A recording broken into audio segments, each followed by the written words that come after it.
If you've ever wondered what the world looked like before we could name what was killing us, welcome to Another POV, a place for those who want to slow down and truly feel history. Consider subscribing if this kind of storytelling speaks to you. The morning arrives before the light does. You become aware of it not through any clock, there are none here, not in this sense, but through the slow, cold pressure of a night that has worn itself thin. A grey seam opens along the edge of the horizon, faint and reluctant, the way winter light always seems reluctant in England, and with it comes sound, the low protest of cattle somewhere nearby, the creak of timber settling in the morning cold, the distant clang of a bell from the church on the hill above town, its tones swallowed almost immediately by fog. You are in Cambridge. The year is somewhere in the first decades of the 14th century, though you would not frame it that way. You know the year by the king on the throne, by the price of wheat at last harvest, by how many winters you have survived and how many of your neighbours have not. The city around you is not large, not by any measure that would impress a later age, but it is alive in the way that small, dense places are alive, with proximity, with noise, with the complicated smell of human habitation layered over itself, season after season. You rise carefully. The straw beneath you is dry but thin, and you have learned through long habit to move slowly in the mornings, to give your joints time to remember what they are supposed to do. The cold inside the room is not brutal, you have lived through worse, but it is present in a way that demands acknowledgement. Your breath clouds in front of you. The rush light on the shelf has long since guttered out, and the only illumination comes from the thin gaps in the shuttered window, those pale winter slivers that tell you almost nothing except that the dark has lifted. You pull on your outer garment, rough wool that smells of wood smoke and lanolin, and you stand for a moment in the stillness. There is a heaviness in your chest that you have noticed for several mornings now, not pain exactly, not yet, but a denseness, a reluctance, the feeling of air that does not quite reach where it ought to. You press two fingers briefly against your sternum and breathe. The sensation fades. You tell yourself it is the cold. You tell yourself it is nothing. This is a thing you have learned to do. Outside, the lane is already beginning to fill. Cambridge in these years is a city of layers, university scholars and travelling merchants and friars in their robes and tanners, whose hands are perpetually stained, and fishwives carrying their burdens from the river before the rest of the town has properly woken. The River Cam runs through and around the edges of everything, and its smell is always present, silt, decay, the particular dark richness of water that has absorbed a city's life. On mornings like this, when the fog has not yet been dissolved by whatever sun chooses to appear, the river smell fills the whole lower part of town like something solid. You move through it. Your boots, repaired twice now at the heel, press into the mud of the lane and find uncertain purchase. The street is not a street in any modern sense. It is a path shaped over generations by the weight of people and animals and carts, sunken slightly below the level of the buildings on either side, so that in rain it becomes something closer to a shallow channel. It has rained recently. The mud remembers it. A woman passes you carrying a clay pot against her chest with both hands, its contents steaming faintly. She does not look at you. A pair of boys, no older than 7 or 8, are already engaged in something involving a stick and a section of old rope near the base of a wall. Their voices are high and urgent, absorbed entirely in their purpose. A friar moves through the middle distance, unhurried, his hood drawn up, his sandaled feet somehow managing the mud with a kind of practiced indifference. You know most of these people. Not all of them, not by name, but by silhouette and habit, the way that inhabitants of small, dense places come to know one another, by their route, by the hour they appear, by the particular way they hold their bodies against the morning cold. Knowledge like this is not intimate exactly, but it is real. At the corner where two lanes meet, there is a low building that serves various purposes depending on the hour and the need. Sometimes a place where ale is drawn and sold, sometimes a kind of informal gathering point for the men of this particular quarter of the city, sometimes simply a place where someone who is unwell and cannot be moved lies on a pallet near the fire while others move around them. You have sat in there. You have watched a man die in there, once, 3 winters ago. of something that started in his belly and did not stop until there was nothing left of him to resist it. You do not often think about that. The healers who serve this part of the city are not the scholars at the colleges. Those men move in different circles, debate in Latin, concern themselves with texts and theory, and the accumulated philosophy of ancient physicians, whose names you know only vaguely, if at all. The healing available to you is something else. A woman on the far side of the market who knows her herbs and has known them for 40 years, whose mother knew them before her, who can look at the color of your skin and the pattern of your cough and tell you something worth hearing, even if she cannot always tell you why it is true. There is a barber on the high street who takes blood when it seems required. There is a friar at the Franciscan house who prays over the sick and sometimes brings something prepared from their garden, small cloth packets of dried plants that smell sharp and green and vaguely medicinal. You trust these people the way you trust the season, not with certainty, but with the kind of faith that comes from having nothing more reliable to offer in its place. Illness is not an event here. That is the thing that perhaps requires the most effort to understand, standing as we do on the other side of so much knowledge. Illness is not a rupture in ordinary life, a departure from the expected course of things that will eventually be resolved and returned to normal. Illness is woven into ordinary life, the way cold is woven into winter, the way hunger is woven into late spring before the first harvests. It is a condition of existing in a body, in this time, in this place. The question is never quite whether you will be ill, but rather of what and when and how badly, and whether you will come back from it. You carry this knowledge the way you carry everything else, without ceremony, without the luxury of refusing it. Children in this city grow up understanding that some portion of their companions will not survive childhood, that the cough that sounds bad in October may be gone by March or may not be, that the skin sickness that moves through a household is not a punishment or an anomaly, but simply a thing that happens and must be endured or not endured, according to some logic no one has yet been able to fully name. The churches help, or they provide something that functions like help, which is not the same thing, though in practice it may be close enough. When the explanation for suffering is divine will, the suffering becomes bearable in a different way. It can be offered up, it can be given meaning. A man dying slowly of something in his lungs is not merely decaying, he is being tested, refined, moved towards something beyond the reach of ordinary understanding. Whether this is true is a question the people of this city are largely not equipped to ask, and largely do not need to. The framework holds them. You stop at the well in the small square and wait your turn.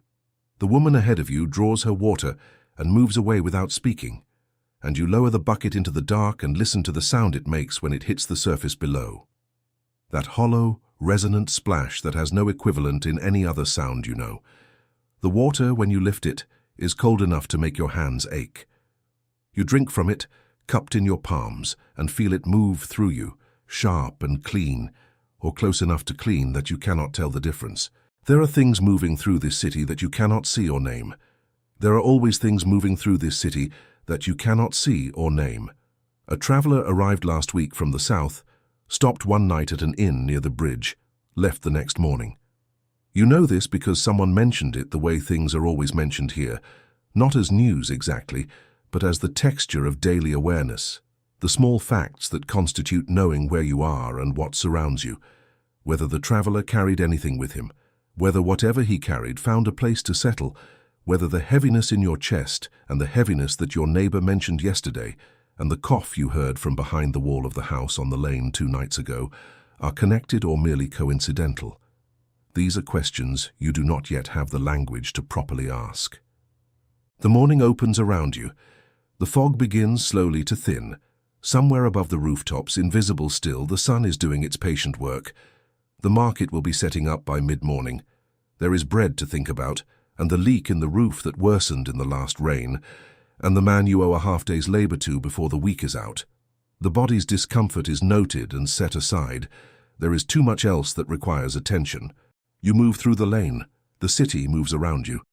The bell on the hill rings again, marking something, the hour, the office, the turning of time through its devotional rotations. You listen to it fade. You breathe in the cold air and the river smell, and the smoke beginning to rise from a dozen chimneys, and you keep walking, because that is what the morning asks of you, and you have not yet learned to ask the morning for anything different. The market takes shape the way it always does, not all at once but in accumulations, one stall finding its position and then another arranging itself nearby, as though the whole thing is a kind of slow conversation between people who have had it many times before and no longer need to negotiate the terms.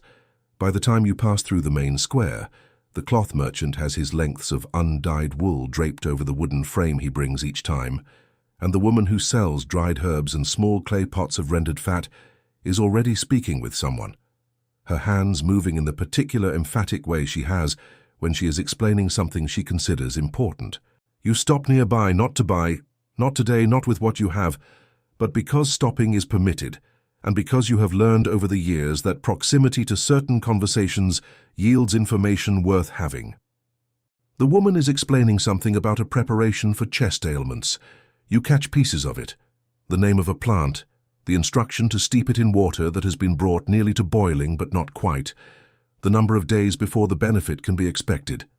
The person she is speaking to, a man perhaps 10 years older than you, his face carrying the particular weathered quality of someone who has worked outdoors through many seasons, listens with an expression of careful attention. He nods. He repeats something back to her. She corrects one detail and nods in confirmation. This is medicine as it exists here.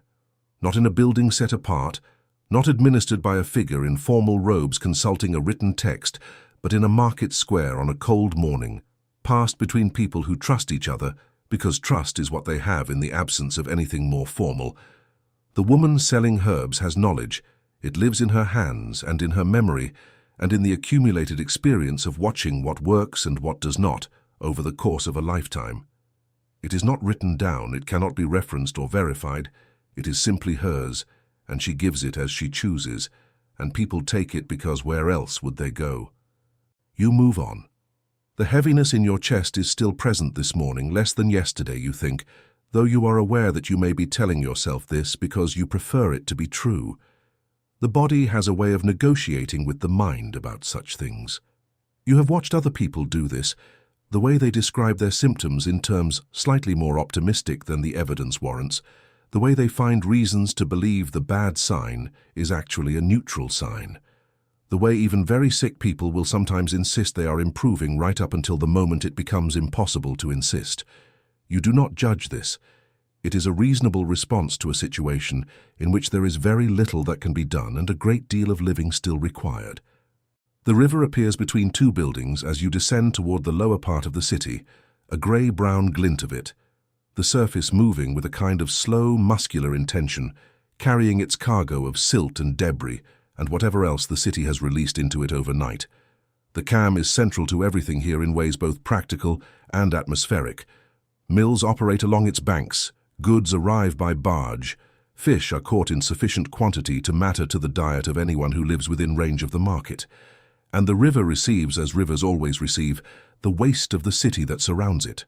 The runoff from the tanning yards, the contents of vessels emptied from windows in the early morning, the slow leaching of everything that accumulates in a place where many people live in close proximity without the means to move it far enough away. You do not think of the river as dangerous. No one here does. It is the river. It is what the city is built around and beside, and in some sense within. That it might carry illness, that the water you drink from the well might be connected to the water that receives the city's discarded matter, that there might be a relationship between proximity and sickness that operates through invisible transmission rather than through bad air or divine displeasure. This is not a thought available to you, not because you are incapable of it, but because the framework within which you understand the world does not contain it. The ideas that would make such a thought possible will not exist for centuries. What you have instead is pattern recognition. You know without being able to say precisely why that certain parts of the city are unhealthier than others, the low ground near the tanning yards, the lanes that run behind the largest inns, where waste accumulates faster than it can be dealt with, the particular cluster of houses near the East Bridge that seem, every few years, to produce more illness than the surrounding streets.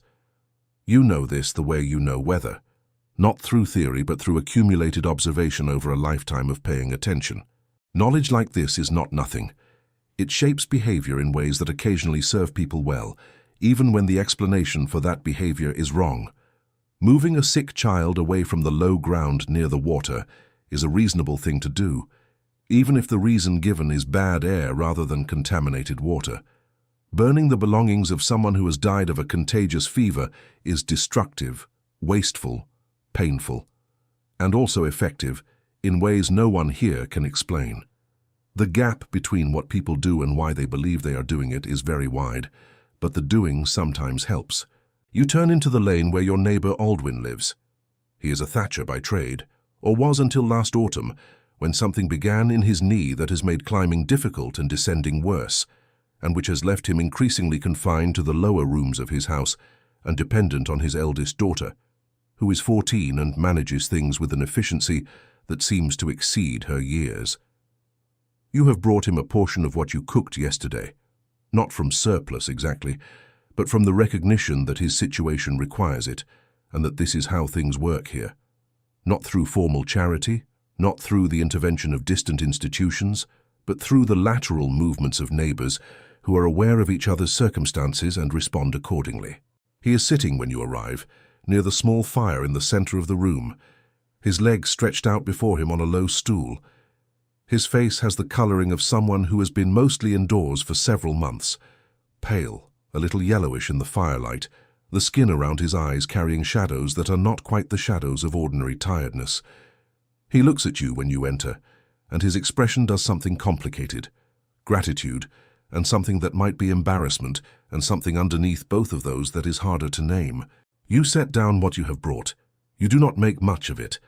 This too is part of the understanding, that the gift is given and received without excessive ceremony, that naming it too explicitly would introduce a kind of debt that neither party wants to manage. He asks about your chest. You are briefly surprised that he knows, and then not surprised at all. The walls here are thin, and the lanes are narrow, and very little passes without notice. You tell him it is better. He looks at you with the expression of someone who is deciding whether to press the point. He does not press it. What he says instead is that his daughter went to see the woman in the market 3 days ago, and that she came back with something, dried, wrapped in cloth, instructions attached in the form of spoken words she repeated back carefully, the way a person memorizes a prayer, and that since he began taking it with his morning water, the swelling in the knee has not worsened. Whether it has improved is harder to say, but not worsening in this context is a form of news worth reporting. You sit with him for a while. The fire is low but adequate. Outside, the sounds of the city continue their patient work.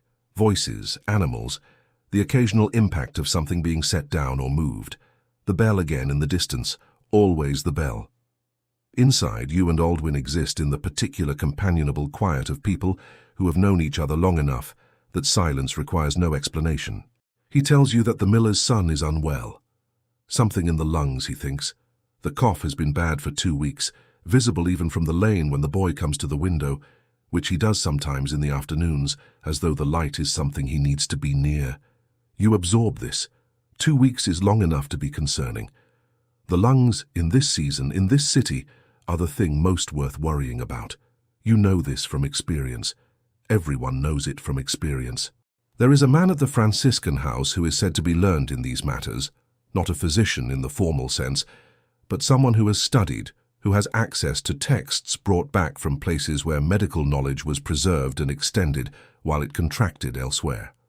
You have heard him mentioned before, always with a mixture of respect and uncertainty that is characteristic of how people here speak about those whose knowledge exceeds common understanding.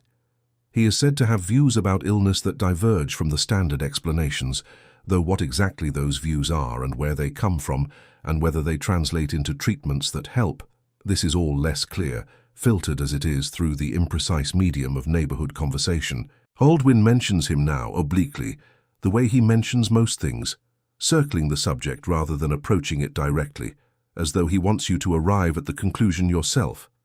The miller's son, he says again. 2 weeks, the lungs. You understand what he is suggesting. You tell him you will think about it. He nods and turns back to the fire, and you sit with him a little longer before the morning's other demands reassert themselves, and you rise and pull your coat back around you and step out again into the lane. The cold hits you immediately. You breathe it in and feel the denseness in your chest respond, not sharply but present, undeniable. You stand for a moment outside Aldwyn's door and look up at the sky, which has cleared slightly in the last hour.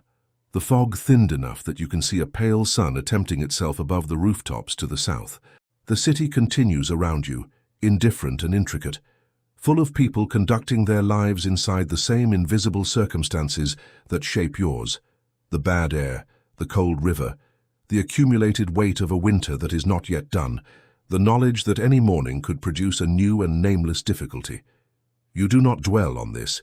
Dwelling is a luxury the morning does not offer. You start walking again, your boots finding the familiar ruts of the lane, your breath clouding ahead of you in small white puffs that the cold air accepts and dissolves almost immediately, as though each breath is being quietly returned to the world. The Franciscan house sits back from the lane behind a low stone wall, its gate open during the day hours, in a way that suggests welcome without quite insisting on it. You have passed it many times. You have entered it twice before, once when your wife was ill 3 winters ago, once to accompany a neighbor who did not want to go alone. Both times you sat in a small room off the main corridor and waited, and a friar came and spoke with you, and you left carrying something, a small cloth packet the first time, a set of instructions the second, and in both cases a feeling that was not quite reassurance, but was adjacent to it, the feeling of having done something, of having brought the problem to a place where it might be recognized. Today you are thinking of the miller's son. You have not committed to anything.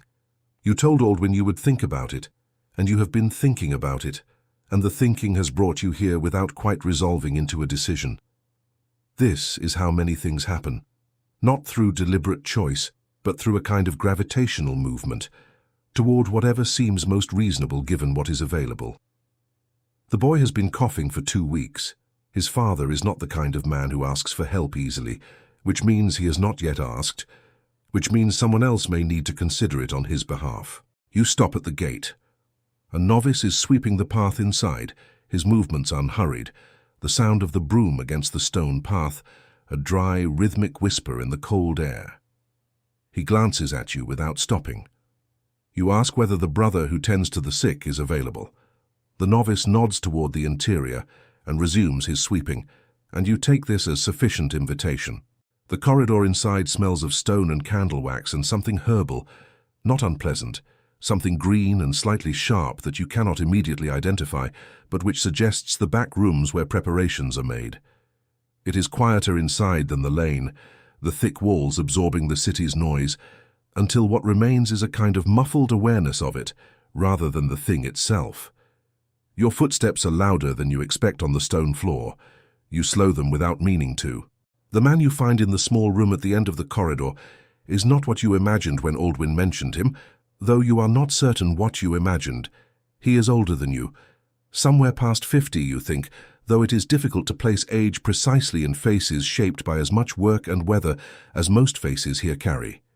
He is slight, with a quality of concentrated attention that is immediately apparent, the kind of attention that makes you feel, upon entering a room, that you have already been observed more carefully than you were aware of. He is reading, or was reading, a manuscript laid flat on the table before him, the pages dense with text in a hand too small to make out from where you stand. He looks up. He does not seem surprised to see you. You explain about the miller's son. You do it carefully, reporting what you know and not what you have concluded. The duration of the cough, the fact that it has not improved, the boy's age, the way Aldwyn described seeing him at the window in the afternoons as though seeking light. The friar listens without interrupting. His eyes move over your face while you speak in a way that is not uncomfortable, but is precise. The way a craftsman looks at a piece of work he is evaluating. When you finish, he asks a question you did not expect. He asks about you, not in a general way, not the polite inquiry of someone filling silence, but specifically, how long has the heaviness been present? Does it worsen with cold air or with exertion? Is there any color to what you bring up when you cough? You are briefly disoriented by the shift, and then you answer because the questions seem to require it. The conversation that follows is unlike any exchange about illness you have had before, less reassuring than the herb woman's pronouncements, less ceremonial than the prayers at the church, and somehow more demanding than either. He is not telling you what to think. He is asking you to describe what you have experienced as precisely as you are able, and then asking further questions about the details you have provided. You find yourself paying attention to your own body in a way you have not been doing. You find yourself realizing, in the act of describing it, that the heaviness has been present for longer than 3 mornings, perhaps 2 weeks, perhaps a little longer, arriving so gradually that you absorbed it into your ordinary experience without marking it as anything worth naming. He looks at you for a moment after you say this. Then he asks if you will permit him to listen. You do not entirely understand what he means. He explains briefly he has read of a method not widely practiced here, not widely understood, in which the sounds the chest makes when it works can tell something about the condition of what lies within. You have never heard of this. You are not certain how to evaluate it, but you have come here of your own will, and he has asked with the courtesy of someone who regards your agreement as necessary, and so you tell him yes. What follows is strange and quiet. He places his ear against your back, through the cloth of your garment, and asks you to breathe. You breathe. He listens for a long time, moving his position slightly, asking you to breathe again. His expression does not change in a way that tells you anything useful. Outside, faintly, the city continues its work. Voices, a cart, the bell on the hill marking something you cannot right now identify.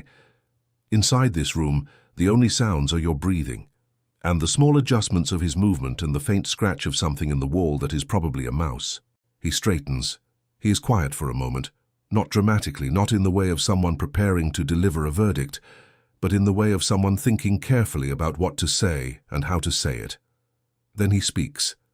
He tells you that there is a thickness in the lower portion of your left lung that he can hear, a density, a reluctance in the sound of it, that may be the beginning of something or may already be in the process of resolving. He cannot say which with certainty. He does not claim certainty. This, you realize, is itself unusual. Healers of every kind in your experience tend toward confidence in their pronouncements, toward the reassurance of definitive explanation, because that is what people come seeking. This man is telling you something uncertain in uncertain terms, and the honesty of it is slightly alarming, and also, underneath that, something close to a relief. He tells you what he can offer, a preparation that may help, warmth as much as can be managed, rest that you almost certainly will not take, and the instruction to return in 5 days. He says the last part with an emphasis that suggests he knows how often people do not return when they are told to, when the urgency of daily necessity reasserts itself and the 5 days pass without the return feeling possible. He also tells you about the miller's son. He will go today, he says, if you will tell him where to find the family. He says it simply, without the air of conferring a favor, in the tone of someone describing a task they intend to complete. You give him what directions you have. He nods. You leave the Franciscan house carrying a small cloth packet and something harder to name, a quality of having been attended to that is different from comfort and different from reassurance and sits somewhere between them, in the uncertain territory of being genuinely seen by another person without the veil of false certainty. The afternoon is underway. The light, such as it is, has reached its modest peak and already begun its withdrawal. Days in January do not offer much before they begin taking it back. You move through the city with the packet tucked inside your garment, feeling the faint warmth of it against your chest. At the corner near the market, you pass the woman with the herbs, now packing away the last of her stall, wrapping things carefully in cloth and placing them in a basket with the practiced efficiency of someone who has done this 10,000 times. She glances at you as you pass, and something passes across her face. Recognition, perhaps something more, the kind of quick assessment that people in her position learn to perform in an instant. She does not speak. You do not speak. But you feel in that moment that she has noticed the packet visible at your collar and that she has registered it without judgment, 2 parallel forms of knowledge acknowledging each other across the diminishing afternoon. The cold is deepening now as the light retreats. The streets that were full at midday are beginning their early evening thinning. people returning to the interior spaces that will hold them through the dark hours, fires being built up, the business of the city drawing inward. You can smell meat cooking from somewhere nearby and bread from somewhere else, and underneath these the river and the smoke and the cold earth, the smell of a city settling into its nighttime self. You think about the friars listening, the ear against your back, the long silence of his attention, the careful way he spoke what he found without dressing it in more certainty than it possessed. You do not know what to make of it. You are not sure you have the vocabulary to fully make something of it. What you know is that it felt different, and that different is not always better, but in this case you think it may have been, and that this thought sits alongside all the other thoughts you carry. The miller's son, Aldwyn's knee, the leak in the roof, the half-day's labour still owed, without quite displacing any of them but present among them, a new and slightly strange addition to the texture of the day. You turn into your lane. The door of your house is where you left it, the wood dark with age and damp, the iron ring of the latch cool against your palm when you reach for it. Inside, the fire has burned down, but not out. You build it up with what you have. You hang your coat. You prepare the friar's preparation in the way he described, the temperature of the water, the length of steeping, the measured portion, and you drink it standing by the fire, tasting something bitter and something green, and underneath both of those something almost sweet, the taste of something that has been gathered and dried and carried from somewhere and given to you by someone who thought it might help. Whether it will help you do not know. This is the condition of everything here. The action taken in the absence of certainty, the remedy offered without guarantee, the care given because care is what can be given even when cure cannot. You have lived your entire life inside this condition. It is not despair, and it is not acceptance in the passive sense. It is something more active than that, something that requires constant small acts of will. The decision to rise in the morning, the decision to notice the heaviness and go eventually to the person who might help, the decision to bring food to Aldwyn, to ask about the miller's son, to drink what has been prepared for you and see what tomorrow brings. The fire finds itself. The room warms by increments. Outside, the city has quieted to its nighttime register, occasional voices, the movement of animals, the distant bell performing its last offices of the day, the river running its perpetual course through the dark below the city's edge. You sit. The heaviness in your chest is present, neither better nor worse than it was this morning. You breathe. You listen to the small sounds the fire makes, the wood adjusting to the heat, the occasional sharp report of something releasing within it. You do not think about tomorrow very much. Tomorrow is a separate thing, separate from this moment and this warmth and the bitter green taste still lingering on the back of your tongue. You think instead, briefly, about the friar's ear against your back, about the length of his listening. It seems to you, sitting in the cooling periphery of your fire's warmth, that being listened to, that precisely, that attentively, is itself a form of medicine. Not sufficient, not a cure for what the lung holds or refuses to release, but something. Something that the body requires alongside the preparations and the prayers and the careful management of cold and warmth and rest, the acknowledgement that what is happening inside you is real and that someone with knowledge and intention has turned their full attention toward it. Whether this thought is correct, you have no way to verify. It is simply what the day has given you, and you hold it carefully in the way you have learned to hold things that might be true. 3 days pass before you return to the Franciscan house. Not the 5 the friar prescribed, but sooner, because on the second morning you woke to find the heaviness had shifted, moved from its settled, familiar position into something more insistent, a tightness that arrived with each breath rather than sitting passively between them. You lay still for a while in the dark and assessed it with the careful attention you have been learning, trying to determine whether what you were feeling was genuinely worse or merely differently configured, whether the change represented progression or simply the body's ordinary inconsistency. By mid-morning of the second day, you accepted that it was worse. The acceptance took longer than the knowing. This is how it often goes. The body understands its own condition before the mind is willing to take on the implications of that understanding, and there is a period between the two, sometimes hours, sometimes longer, during which a person moves through their day carrying a knowledge they have not yet formally acknowledged. You swept the floor, you ate, you went to the well and drew your water, and spoke briefly with the woman who lives 3 doors down about the condition of the lane after the recent rain. You did all of this while the knowledge sat in your chest alongside the tightness, patient, waiting for you to arrive at it. On the morning of the 3rd day you arrived. The friar receives you without comment on the timing, without the reproach that would be warranted and that you half expected. He simply moves to close the door and indicates the stool and looks at you in the way you have already come to recognize, that quality of focused, unadorned attention that asks nothing of you except accuracy. You tell him what has changed. He listens.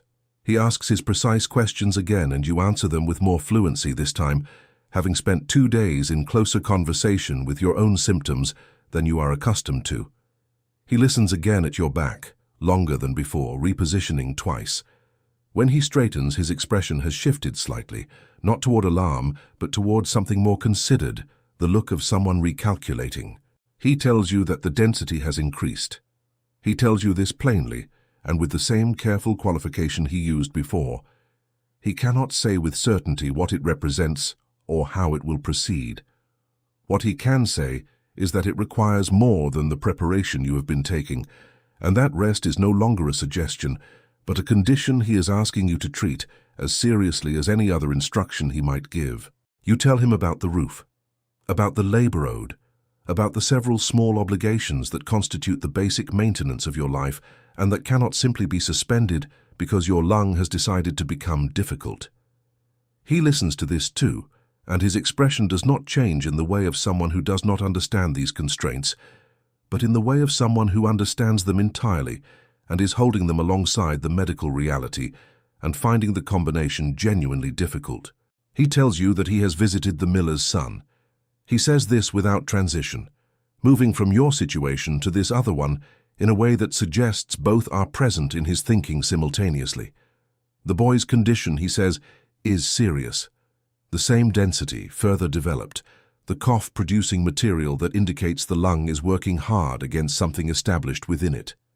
He has left a preparation and instructions and has spoken with the father, who listened with the focused desperation of a man trying to absorb everything that might help, while understanding that help is not the same as certainty. You think about the boy at the window seeking afternoon light. You think about this for a moment, and then set it aside because there is nothing in the thinking that helps either of you. The friar gives you a new preparation, stronger, he says, and bitter in a way the previous one was not, and to be taken twice rather than once in the day. He tells you again about warmth and rest. He tells you to eat whatever you can manage, even when appetite is absent, because the body fighting illness needs fuel in the same way a fire needs wood, and a fire allowed to go low is harder to bring back than one kept steadily burning. This image is one you understand immediately and completely. You carry it out with you when you leave. The following days arrange themselves differently than the days before them. This is the first real alteration. Not dramatic, not sudden, but a reorganization of what each day contains and requires. You have been sick before, obviously. Everyone here has been sick before, in ways that range from inconvenience to the kind of sustained diminishment that changes a person permanently.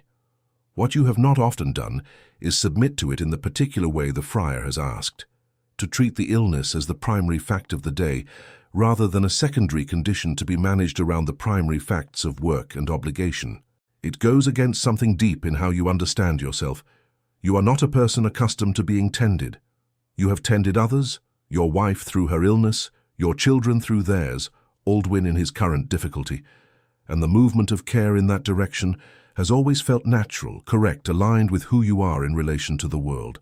Receiving it runs against the grain of something. But your neighbor comes. The woman 3 doors down brings food on 2 consecutive days without being asked, setting it at your door with a knock and retreating before you can do more than open the door and receive it. Aldwin's daughter appears one afternoon carrying a small piece of something, wood or cloth, you cannot immediately identify it in the low light, that turns out, when you examine it, to be a charm of the type the old woman near the south gate makes and sells, woven from dried grass and small dried flowers, meant to be hung near the sick to encourage recovery. You hang it. Whether you believe in it precisely is not the question that presents itself. The question that presents itself is whether you believe in the girl who brought it, in the intention she carried up your lane and set at your door. This you can answer without difficulty. The church becomes more present in these days, not more visited.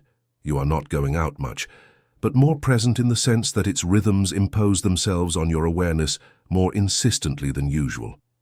The bells mark the hours, and you find yourself organizing your rest and your waking and your twice-daily preparation around them in a way that makes the illness feel less formless, less like a condition without edges.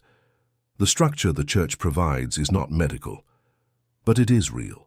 It gives the sick day a shape, and shape, you discover, is something the sick day badly needs. On the fourth day, the tightness loosens, not dramatically, not the sudden clearing that you have sometimes experienced with lesser ailments, the feeling of a blockage simply releasing, but a gradual softening, the way a knot in wood will sometimes give slightly to sustained pressure. You notice it first in the morning when you breathe and find the air moving a little more freely, reaching a little further, meeting a little less resistance. You breathe again to verify this. You breathe several times. It holds. You allow yourself a small private thing in this moment that is not quite hope but shares some of its qualities. You do not name it. Naming it would ask too much of it too soon. By the fifth day, you are sitting up for longer portions of the day, moving to the window in the afternoons, watching what passes in the lane below with the particular quality of attention that illness teaches. A slowed, receptive watching, the world observed from a slight remove, each ordinary detail registering with an unaccustomed clarity. A child running, a man with a handcart, two women in conversation, their heads inclined toward each other, their voices not reaching you but their absorption in whatever they are saying entirely apparent from the quality of their stillness. The lane mud has dried slightly in several days without rain, and the light on it in the afternoon has a low, golden quality that seems almost extravagant given the season. You think, watching this, about what the friar said on your second visit, not about your lungs, but something he said almost in passing, something that has stayed with you in the way that particular kinds of observations stay, not because they resolve anything, but because they open something. He said that he has come to believe through his reading and through his years of watching illness and recovery that the body carries a kind of record of everything it has survived, that the bones and the flesh hold the history of the life they have housed, the hard winters, the lean years, the illnesses endured and overcome, the physical work accumulated over decades. He said he thought that this record, this accumulation of survivals, was something, though he could not say precisely what. Not proof of invulnerability, obviously, but perhaps a kind of argument, a physical demonstration that endurance is possible. You did not know what to do with this when he said it. You are still not certain you know what to do with it, but sitting at your window on the fifth day, breathing more freely than you have in 2 weeks, watching the ordinary life of the lane conduct itself in the low golden light, you find that the thought has attached itself to something real. Your body has a history. It has been cold and hungry and ill, and it has continued. The continuing is not guaranteed. You understand this clearly, have always understood it, but it is not nothing either. It is the primary fact. The friar comes on the 6th day, unannounced, in the late morning when the light is at its best. He sits with you briefly, listens again, asks his questions. The assessment he offers this time carries something slightly different in its register, still qualified, still careful, but tilted in a direction that you recognize as cautiously good. The density has reduced. The body is doing what bodies, when given adequate conditions, sometimes do. He mentions the miller's son again, and this time his expression is less careful, less qualified. The boy is worse. The friar says this with a directness that you understand is a form of respect. He does not soften it or wrap it in language designed to make it easier than it is. The father has been sitting with him through the nights. The preparations are being given faithfully. Whether this will be enough is not something the friar can tell you, because it is not something he knows. You sit with this information after he leaves. You sit with it for a long time. The powerlessness that attends illness in this time is not a simple thing. It is not merely the absence of effective treatment, though it is that, but the presence of an entire framework within which the absence of effective treatment is not itself a failure, not an inadequacy to be corrected, but a condition of existence to be accepted and navigated with whatever resources are available. Faith, care, preparation, prayer, presence. These are not nothing. They are, in many cases, the majority of what can be offered, and the people of this city offer them with a seriousness and a consistency that the later world, with its different resources, will sometimes struggle to match. What they cannot do, what none of this can do, is make the outcome certain. The boy at the window may survive. The friar's preparations may help him as they have helped you. His father's vigil may count for something in whatever calculus governs these things. Or it may not be enough, and the thing in the boy's lungs may continue its work regardless of everything arrayed against it, because that is also what happens here, regularly, without explanation that satisfies, without recourse that changes anything. You breathe. The air moves through you more easily than it did a week ago. Outside, the lane is doing what it always does, moving, breathing, conducting its ordinary life with the patient obliviousness of places that have always had more living in them than any single life can fully witness. You reach up and touch the charm Aldwyn's daughter brought. The dried grass is faintly rough under your fingertips. The small flowers have lost most of their color. It hangs exactly where you put it, doing whatever it does or does not do, present in the room with you the way all the forms of care you have received these past days are present. The preparations, the food at the door, the friars listening, the bells marking the hours, the warmth you have managed to sustain in the fire, none of it certain, all of it real. The miller's son does not die. You learn this on the morning you first go out properly. Not to the well and back, not to the door and no further, but out into the lane and down toward the market, your legs finding their old rhythms slowly, your body conducting a quiet negotiation between what it was before and what it is now. The news reaches you the way all news reaches you here, through the lateral movement of voices in a small city. Someone mentions it in passing, the way significant things are sometimes mentioned in passing, as though the relief of them is too large to be approached directly and must instead be introduced sideways, worked into ordinary conversation until it settles. The boy turned a corner 5 days ago. The friar visited twice more. The father did not leave his side for the better part of a week, and then gradually, the way the friar described your own recovery, not suddenly but by increments, each breath a little less contested than the one before. The boy came back. You received this news standing at the corner near the market, the cold air on your face feeling clean in a way. That cold air only feels clean when you have been inside for a long time without it. You stand there for a moment longer than necessary, not thinking very specifically about anything, just standing with the information and the cold air and the sounds of the morning arranging themselves around you. Then you walk on. The market is quieter than it was before your illness, or perhaps you are quieter, moving through it with a different quality of attention than you had before, the slowed receptive watching you developed at your window, now persisting out here in the open. You notice things you have noticed 1,000 times and register them differently.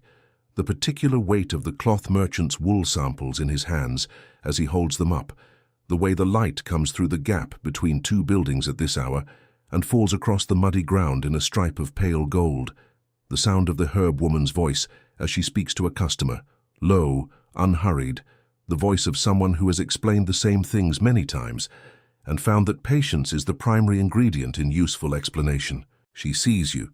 She does not call out or wave or make anything of it. She simply sees you and nods once, the small economical nod of someone acknowledging that a thing expected has come to pass. You nod back. You move on. The city around you is unchanged by what you have been through. This is one of the things illness teaches, if you are willing to learn it, that the world does not reorganize itself around the fact of your suffering, that the lanes and the river and the bells and the commerce of daily life proceed with perfect indifference to whether you are present in them or lying in a room trying to breathe. There is something almost comforting in this, once you stop expecting otherwise. The city's indifference is also the city's continuity. It will be here after you, as it was here before you, conducting its patient life at the same pace and pitch regardless. What has changed is smaller and more internal than the city. Something has shifted in the way you inhabit your own body, a quality of attention that was not there before, Or was there but not acknowledged, now present as a kind of constant low register of awareness? You notice your breathing in a way you did not before, not anxiously, not with the vigilance of someone expecting the tightness to return, though that possibility is never entirely absent, but with a simple, steady awareness of the fact of it. The air going in, the air going out.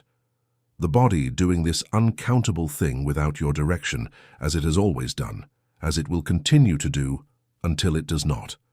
You think about what the friar said about bones holding the record of a life. You think about this often now, in the days following your recovery, turning it over the way you might turn over an interesting stone, examining it from different angles. The idea that the body is not merely what you are using now, but also what you have been, that every hard winter is in there somewhere, every illness survived, every labor performed, and healing undergone. This has lodged itself in you in a way that feels permanent. Not because it changes anything about the practical conditions of your life, which remain what they have always been, but because it locates you differently within them. You are not only what today requires, you are the accumulation of every day that brought you to today, and that accumulation is written in you, literally, in the substance of your bones. The friar, you have come to understand, is a man living slightly outside the explanatory framework his time provides. Not rebelliously, he is devout, genuinely. The prayers he offers over the sick are not performance, but the expression of a belief that is real and integrated, but intellectually, in the sense that the questions he asks about the body and its workings go beyond what his time's answers can fully satisfy. He has read things that most practitioners here have not read or cannot access. He has formed views through observation that do not entirely align with the received understanding, and he exists with this, with the gap between what he suspects and what he can know, between what he has read and what he can demonstrate, between the knowledge he reaches toward and the knowledge available to him, with a patience and a lack of bitterness that you find, the more you think about it, remarkable. You visit him once more, a week after your first return to the market. Not because you are unwell, the heaviness is gone, the breathing is clear, the body has restored itself to something close to its ordinary condition, but because it seems like the right thing to do, the completion of something that was begun in that small room off the corridor and should be properly concluded. He is reading again when you arrive. He looks up and takes in your appearance, and something in his face relaxes very slightly. A small release of something that was held there, that you understand now was held there on your behalf, and that is only now, seeing you standing in his doorway with color in your face and air moving freely in your chest, permitted to release. You thank him. He accepts the thanks with a brevity that does not diminish it but does not inflate it either. He asks how the breathing is. You tell him it is good. He nods. He tells you to come back if the heaviness returns, and to not wait 3 days this time. And there is something in the way he says this, a kind of dry recognition of human nature, the tendency to wait past the reasonable point, to absorb difficulty into the ordinary rather than act on it, that makes you both briefly something close to amused. You ask him about the manuscript on his table, emboldened slightly by the ease between you. He considers for a moment, then turns it toward you. The text is in Latin, which you cannot read, but the page contains a diagram, a rough rendering of the human chest, the organs within it sketched in a style that is more schematic than realistic, lines indicating relationships and positions and the movement of what appears to be air or fluid through the structures depicted. He tells you, without being asked, that this is one of the things he finds most difficult, that so much of what would help is not yet known, not because no one is capable of knowing it, but because the means of knowing it, the ability to look directly, to observe without obstruction, to test what observation suggests, is not yet available in the form it would need to take to be useful. He is not bitter about this. He says it in the tone of someone describing a limitation of the world rather than a failure of people within it. The world does not yet contain what is needed, and so people do with what the world contains, and some of those people do it with extraordinary care and intelligence and genuine commitment to the well-being of whoever comes to their door. You sit with this for a moment. You think about the herb woman in the market, her 40 years of knowledge living entirely in her memory and her hands. You think about Aldwyn's daughter walking across the city with her small woven charm, performing the care available to her as seriously as if it were the most effective medicine in the world, which for her it was.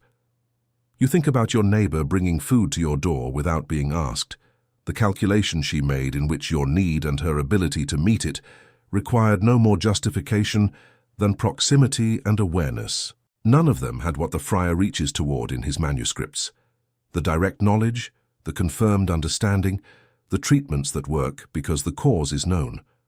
What they had instead was attention and presence, and the willingness to do whatever could be done within the limits of what could be known. And you are here. The miller's son is here. Aldwyn is, by degrees, improving. The people of this city continue their lives in the shadow of every illness they cannot fully explain or reliably cure. And they do not do this with resignation or with numbness, but with the particular vitality of people for whom the alternative to life is always visible and who have chosen, again today, to be fully present in it anyway. You leave the Franciscan house for the last time in this account and walk back through the city in the late afternoon light, the same low gold that you watched from your window during your recovery now falling across the lane and the market square and the river's edge where a few figures move in the distance, their outlines simplified by the light into something almost peaceful. The bells ring, the smoke rises, the city breathes around you in its old, accumulated way, carrying its living and its dead and its nearly dead and its recovered, all of them together in the dense, improbable, continuing fact of a human place. What you could not know, walking this lane in the years before the great dying that was coming, before the ships from the south brought something that would move through this city like a fire through dry grass, taking 4 people in 10, sometimes more, remaking the social and physical landscape of everything you know. What you could not know is that the body's record, the one the friar described, would eventually be read. That people centuries from now, with tools and knowledge of a kind neither you nor the friar could imagine, would lift your bones from the ground and read in them the story of your life, your diet, your labor, your illnesses, your recoveries, the shape of how you moved through the world. That the friar's intuition about the body as record would turn out to be more literally true than he knew. That the distance between his careful listening at your back and the instruments a later world would bring to the same questions is very long, and also, in the way that human curiosity tends to measure distance, not so long at all. You cannot know this. You know only the lane and the cold air and the breathing that moves through you without obstruction, and the ordinary evening assembling itself around you with all of its demands and its beauty and its absolute refusal to be anything other than what it is. The body that will one day be read is still very much in use. It carries you home. It will carry you with luck and the herb woman's preparations and the friar's attention and the small accumulated care of the people around you, through whatever the next season brings. This is not nothing, this is in fact almost everything. If these stories of ordinary lives, the ones history almost forgot, speak to something in you, Another POV will keep bringing them back into the light. Return whenever you need to be reminded that the people who came before us were never as distant as they seem.